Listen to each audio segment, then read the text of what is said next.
Song 1000 Tongues by Vertical Church Band is a real big song. There are a number of guitars, and in the lesson we've taken them and I talk through kind of how to split them out as well as utilize them together. So if you've got multiple guitarists, you're in good shape, or if you're a single guitarist, you can really handle all the main pieces. In this YouTube lesson, we're going to just take a look at that first intro, kind of that main part. But if you want the full lesson, you can go click that W in the lower right-hand corner, sign up for a free account at Worship Artistry. You're missing so much by being on YouTube. There's tabs, charts, practice loops, music videos. You can play along and make sure you've got your part just right. But if you just want to stay here, let's go ahead and dive in. Now we first come in on this nice big riff. We're combining a couple guitars. There's a lot happening with the guitars in this song, as I mentioned in the intro, but there's really only a couple key parts. And so this one, we're going to be up here on our 8th fret, and we're going to go on the B string. I'll play it for you, and then we'll talk through it.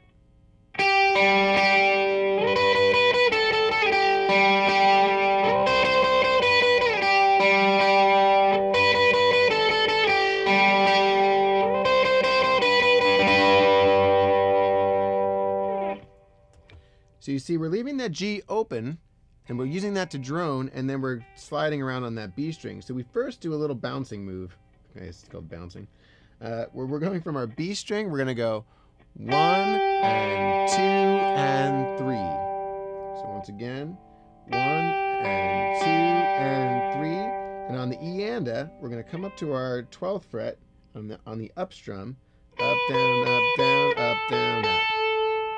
So going from 12 to 10. So once again, 2 and 3, E and A, 4, E and A, 1 and 2 and 3. And the second time we come up to our 13th fret to the 12th, all with the same rhythm. E and A, 4, E and A, and then repeat. So nice and slow. 1 and 2 and 3, E and A, 4, E and A, 1 and 2 and 3, E and A, 4, E and A. And then, so we do that 2 times, and the last time we just stay on that 12th fret, catch the open G, and let that ring.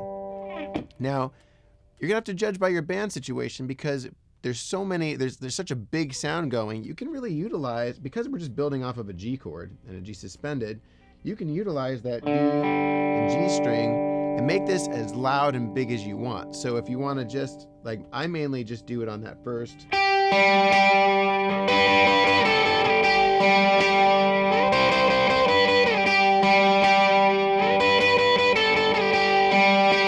You can kind of keep hitting that G, and if you want, you can even hit that open D.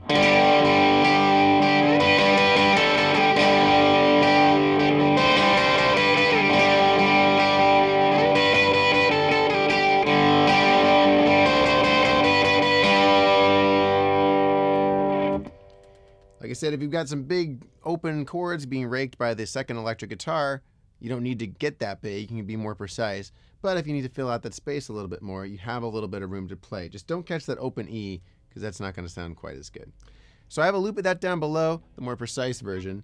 Once you've got that, let's go on to that next section.